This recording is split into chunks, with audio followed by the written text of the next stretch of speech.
Hi everyone, and welcome to another motivation podcast. And today I really want to focus on health. So we all know that being overweight can cause cancer, diabetes, hypertension or high blood pressure, otherwise known, along with many other medical complications.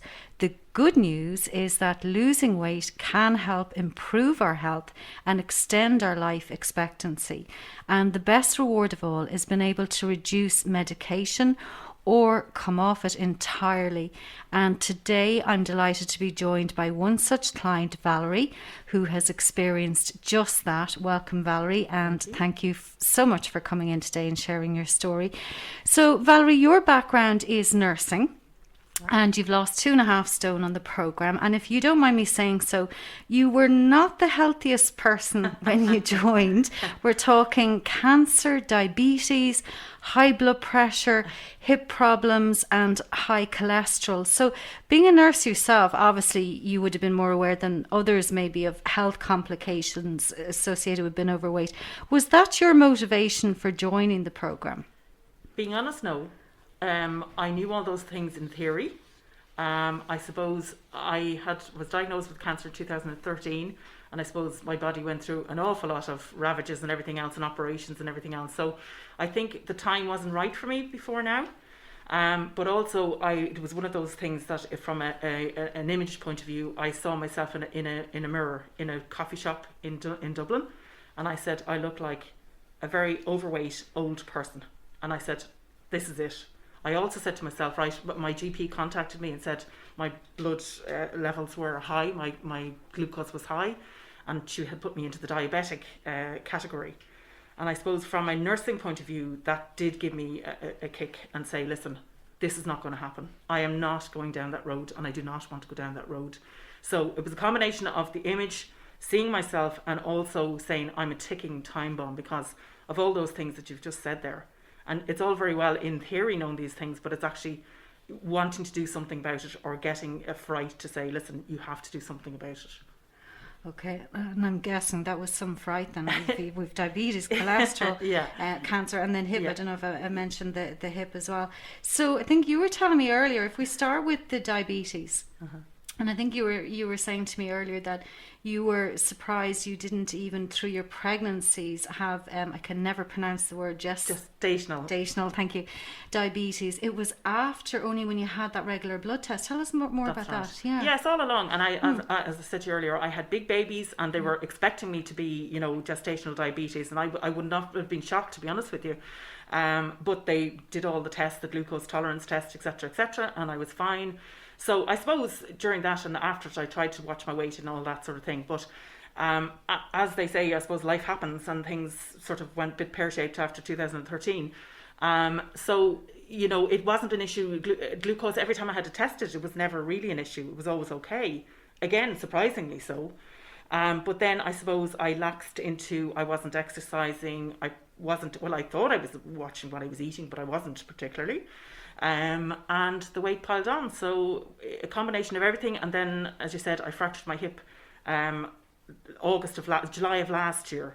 I was out walking, and they reckoned because of the chemotherapy that I had, that put a stress on my bones basically. So after that, then I went and had to have a hip operation, plate and screws put in. And at that stage, I remember looking out the window at one stage back in February of whenever it was, and I looked out the window and I said, am I ever going to walk again? Am I ever? And I promised myself, if I get to the stage where I'm healthy and I can get out and walk, there's no excuse. Hail, rain or shine, I'm going to do it. And that's what I've done. And I know you come in now and I see, and I have to say, I keep meaning to say to you, you have a fabulous pair of legs. You really have. You've what I call racehorse legs.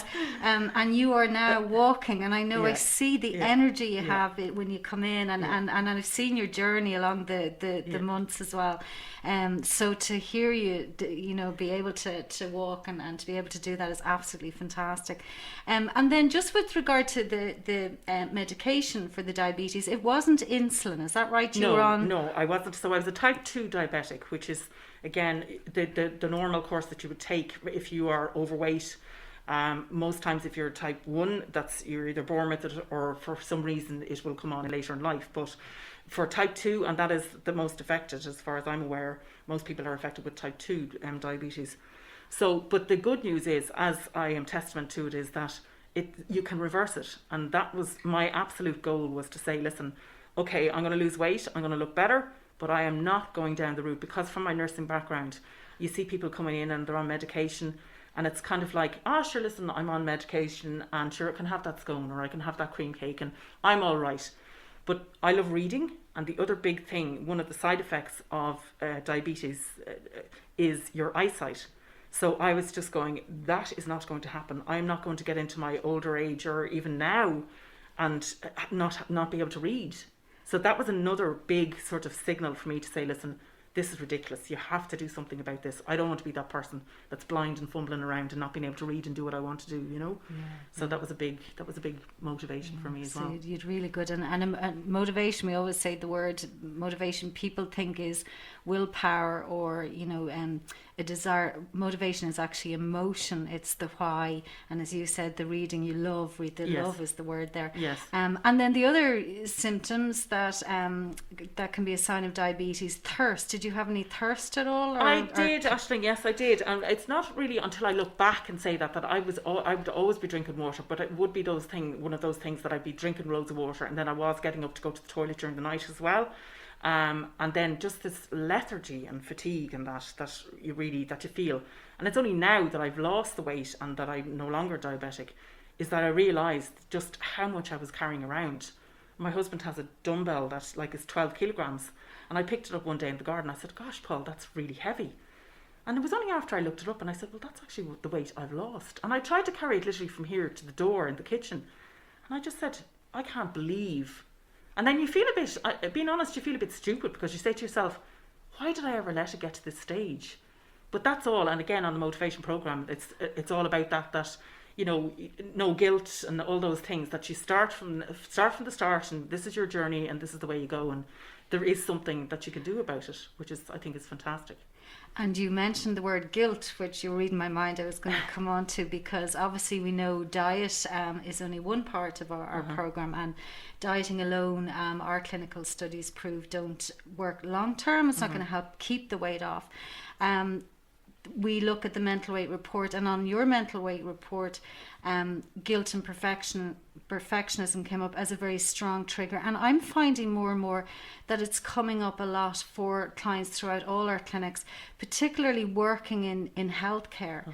And I'm wondering, I don't know what you think. Do you think sometimes, I'm wondering, is it because we are carers and we're coming from a place of love and kindness, maybe feeling we're not doing enough to help others, and of course then not looking after ourselves? Would that be your experience as a carer? Absolutely. And I think as well as that, because, as you said, Aisling, you're in the caring profession, you are looking after everybody, then you've family commitments, those sort of things, that you leave yourself to last. And it's not until you actually take stock and say, right, hold on a second here, I can't actually look after anybody, including my family, until I look after myself. So from that point of view, I think, again, that's a real kind of no-brainer to say, well, listen, you are really important. And if it means taking an hour a day, that you're planning your meals, or you're, you know, looking ahead and seeing what you're going to do, or you're going for your walk or doing whatever you need to do, that's your priority in the day. It's not cleaning pots and whatever else. That'll wait. Yeah, absolutely. And I remember specifically and very clearly having that conversation with you when that came up, when the guilt came up. I remember the exact conversation, and that's what we're saying. It's more than just the diet. And then on the other thing that came up, and it's a very common one, was the reward. And you know, as we all know, doctors, nurses, all healthcare workers really do work so hard, and more again are telling us when they're coming into the clinics that they feel they deserve, as I use that word, some sort of a reward or a treat at the end of the shift day. And of course the thank you or reward from the patients, they leave the box of chocolates at the workstation. Actually, Even recently I thought, absolutely, what do we give you guys? I could tell you every single box of chocolates that, you know, without looking at the, you know, the directory as to what they are. So yes, absolutely. But I think also as well with healthcare, it's very irregular hours, and like you could be going for 5 hours without getting a break and things like that. So, you know, you don't get your proper lunch if you haven't prepared it and stuff like that. So again, It's all about, you know, thinking ahead and saying, like, hey, this is what I'm going to do. I know I'm going to face into a 12-hour shift. I need to have my regular snacks. I need to have my regular food and stuff like that. So, and eating proper stuff, that you're not going to a vending machine and taking out something that's high in calories and stuff like that, and then saying to yourself, oh, I've blown it now, you know, this sort of thing. Whereas if you plan ahead and, you know, just sort of take stock of what you're eating and say to yourself, right, is this doing me good? And if it's not, you know, that's the answer. Yeah. And rewards, one of the things I remember again talking with you when it came up, one of the goals that we give clients is to make a list of 10 non-oral rewards, because I do feel that sometimes people need to think about that. It's such a habit to go, I'll go for a nice meal, or we'll get a takeaway on a Friday. You know, whereas let's look at things like fluffy towels, or I love the birds singing at the moment, his sun is shining, that's a reward. And I love most of all what you said, Valerie, was probably one of the nicest rewards that I've heard in over 20 years. And you said, my reward, best reward, is being able to come off medication. Absolutely. Yeah. That's amazing. Yeah. What does your doctor think? Oh, she's delighted. She couldn't believe it, actually, in fairness. I think she was really happy when she rang me, and she said, look, I can't believe it, Val, like, this is amazing, like, you know, and keep up the good work and that sort of thing, you know.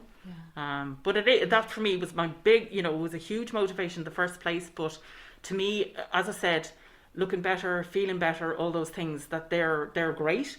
But the fact that I said, I had in my head, I'm not going down that route, and I said, right, I've done that and I'm not going back. I'm never going back to that again. Yeah, ever. And this time you'll keep it off because you're addressing the psychology side. Yeah. Plus, do you know what, listening to you with regard to the diabetes and the side effects, the serious implications.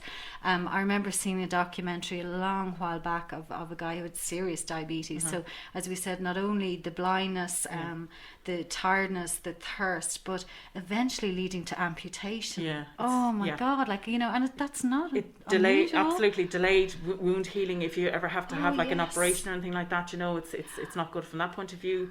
It's also kidney problems, heart problems. Ulcers, isn't it? I saw a guy recently with you know, there can be complications from that point of view, and you just don't want to go down that route. If you can, and you can help it, you can. It's not, and I mean, the funny thing is, I suppose, when I was nursing around the wards, and what you'd hear is, and a typical Irish thing is, like, have a touch of the diabetes. Really? Right? There's no such thing as a touch of the diabetes. You either have diabetes or you don't, and you're going to do something about it, or you're not. So one route is that you can sit back and say, no, I'm going to eat cream cakes and take my medication. That's not ideal, obviously, and you're not you know, you're not getting rid of the side effects, etc., or you're not preventing the side effects happening. Whereas if you say to yourself, right, I am diabetic and I'm going to do something about this, I have a chance. It's type 2 is reversible in most cases. So it's time to wake up and do something about it, and it's within your power to do it as well. Oh, I love the way, and listeners, I hope you heard that. It is within your power. And you know, the other thing I wanted to touch on, if you're okay, Valerie, was you talked about the journey, and you know how you can control things, and you told me the most beautiful story. Another side effect of being obese, it can also be cancer. So you have been through cancer, and you told me a lovely story of the butterfly. Tell us that story, because it's gorgeous. Well, in 2013 I had bowel cancer, and again that absolutely took the legs from under me and everything else. Very, you know, I was only 47 or 48 at the time. Very unexpected, you know, not the typical age group to get it, etc. So another thing I suppose I would say to people is, if there's any signs and symptoms or anything like that, please go and get them checked. That's the big thing. But that aside, everything went and so on, and I had to have big surgery, etc., etc. And of course, being a nurse, a lot of things went wrong. Anyway, that all went ahead, and then I had to have chemotherapy for 6 months afterwards, after 12 rounds of chemotherapy, which was obviously quite arduous. But in doing that, I had to have a little access to my veins, because my veins weren't very good, and plus it's quite toxic, etc. So I had a little thing called a port put into my chest, or just above my sternum. So that, you know, that was served a purpose, etc. over the 6 months, and I eventually had to take it out. But it's left a little scar. Now, it's only a tiny little scar. But every time I looked in the mirror, I'd see this scar and I'd say, oh dear. And it was just a reminder. And again, it's amazing what the image in your head is. You know, the video that you play in your head, it took me back to lying in the hospital and being very sick. So I was recently down with my niece down in Wicklow, and they're twins, and one of them turns around to me and said, they always call me Auntie Val, and they said, "Listen, Auntie Val, what's that on you? What's that there?" And she pointed to the little thing on my chest. And my daughter actually jumped in straight away because she could kind of see me looking and struggling to say, well, I don't want to tell her too much, and frighten her or whatever else. So Neve, my daughter, said to me, "Oh, that's Mum's. That's where she had to have medicine put in when she wasn't well, but she's all better now."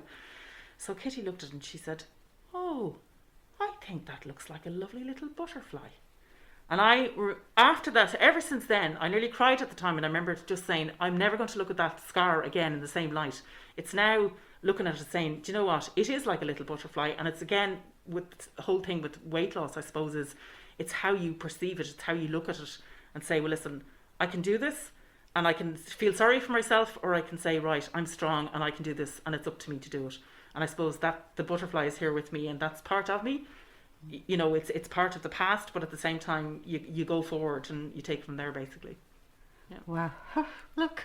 I tell you, that story just, oh my gosh. So, do you know what? You just said it. No excuses. Yeah. It proves mind over matter how you can turn around, and that's a huge part of what we're doing in motivation, is identifying the whole CBT side of the program, identifying negative thoughts and changing them. And I often say to people, don't be put off that it's like, oh, I don't want to be going into, psychology or therapy, whatever. No. We keep it really simple, and even as simple as you just said. But you know what? You truly are an inspiration. You really are, and you've embraced the program really in every way. You've done the handouts, you did every part of it. So guys, what can I say? Take Valerie's words, and it does work, and it's easy. Did you find it easy enough? It is easy. It does take, obviously, you have to be committed to it, and you have to be, I think, in the right place. But you put yourself in the right place and say, there's never going to be an ideal time for anything. So I think it's time for yourself.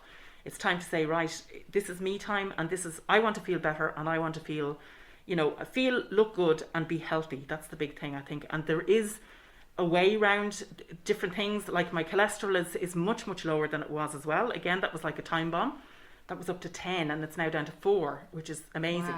Wow. Wow. So all of those things, you say to yourself, right, and particularly, I suppose, having cancer, you're sort of more aware of, of all the things that, could have been. And you say to yourself, right, I'm going to live every day as my best day, basically. And to do that, I want to be the best in myself. And to do that, you have to help yourself. And through motivation, thankfully, that has happened. Yeah. Oh, well, I'll tell you, it's been a pleasure to work with. So thank you so much for coming in. Okay. So Valerie, I just want to go back to medication and touch on the medication, the fact that you're off medication now, which is fantastic. So what was that gradual? Did you suddenly wake up, or what how did that feel for you? Well, again, my GP contacted me and said, listen, my level, because I'd had my blood levels done, and she said, well, listen, at this stage, Valerie, we're going to try without the medication.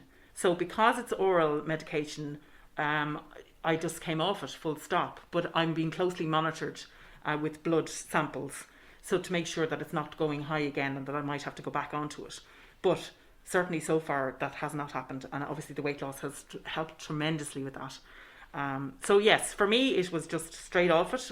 It's trial to see how it goes, and thankfully that has been fine. And I imagine, there may be some people that are maybe a much higher level and they come down in their glucose level, and they may reduce their medication. Maybe they can't come off it straight away, which would seem a sensible thing, that it would be weaned, and then when they get down and perhaps lose more weight, that their blood glucose levels are more controlled, that they can come off it at that stage. But certainly for type 2, there is the light at the end of the tunnel, that those medications can be stopped. It may not be straight away, but it will be, and closely monitored by your GP is the big message with that, basically. Absolutely fantastic. So listeners out there, first thing I would say is, if you are experiencing any symptoms and you are concerned, as Valerie said, thirst, we talked about tiredness, do go and see your GP, do get tested. And the most important message of all is that you can reverse it. One thing, Valerie, I'm only thinking now, we completely forgot to cover, and it came up in conversation earlier, was sleep apnea. So sleep apnea, obviously is another condition caused by being overweight. And I know, again, I've seen documentaries on it, frightening, very frightening for the partners particularly, and it literally is like you stop breathing. And you've had experience in your nursing career, you were saying, with this. So tell us about the sleep apnea. That's right. I was a clinical nurse specialist. I was actually the first clinical nurse specialist in Ireland in the area of respiratory sleep apnea. And basically, so it is literally what it's called is it's cessation of breath. So generally it's male, it's people who are overweight, and some of the sort of the guidelines I suppose to go by, or to know whether you should go for help or to get investigated, would be for a man, first off, is that the partner will realise that they're snoring and stopping. It's this stopping, cessation of breath. It's not just normal snoring, it's horrendous snoring. So that's the first thing. The second thing is if they get up the next day and they just daytime tiredness. So there is a score, what's called an Epworth score, and it's just literally one of these scores that you can tick off. Your GP or consultant would do it with you to see whether you have all these things. So the knock-on effect of it is that basically, because you're not breathing during the night, your body is giving you this like massive impetus to start breathing again. So it's literally like, going, breathe again. So you're going like that. So you take a sharp breath. So in doing that, you're not going down into the proper REM sleep part of your sleep. So from that then you've the knock-on effect of tiredness during the day, and as we all know, tiredness, you're ratty, you're not eating properly, you're all those things. So the biggest danger, I suppose, as well, is it's cardiovascular. So again, high blood pressure, high cholesterol, all those things come with sleep apnea. So that's a huge side effect of it. Basically, it's not just simple snoring. It's something that if you do have those things where you have the cessation and the stop-start type thing during the night. Another indicator would be if, say for a man, a shirt size collar of 17 or over, because what's happening is that the pressure from the excess weight is actually on their throat, and that's actually stopping them. So that's what's causing this stop-start reflex in them. So again, if they lose weight, they can stop that pressure on their throat. And sometimes they reverse the sleep apnea. Now sometimes it can be something that's there, and that unfortunately they can't. Well, there is treatment for it, but certainly weight loss will hugely reduce either the treatment, because it's what they call CPAP, which is continuous positive airway pressure, and it's a simple device. You wear a mask, and it basically opens up the airways in the back of your throat. But obviously it makes sense that if you've lost weight and there's less pressure there at the back of your throat, well then it takes less pressure on the machine if you have to go on the machine. Obviously the best case scenario would be that you don't have to go on the machine at all if you lose enough weight. And there's a lot of people that can do that. So stopping all those side effects and all those potential diseases and that, it's a huge part of weight loss, and it's a tremendous benefit to do that. And I'm actually seeing more and more, now that we're talking about it, more and more clients putting down sleep apnea as one of their problems when they're coming in. So it is very common. It is. Yes, absolutely. Yeah. So Valerie, it's absolutely fantastic to see you looking so healthy, so young, and so well. And thank you so much again for coming in today. Thank you, Aisling. Pleasure.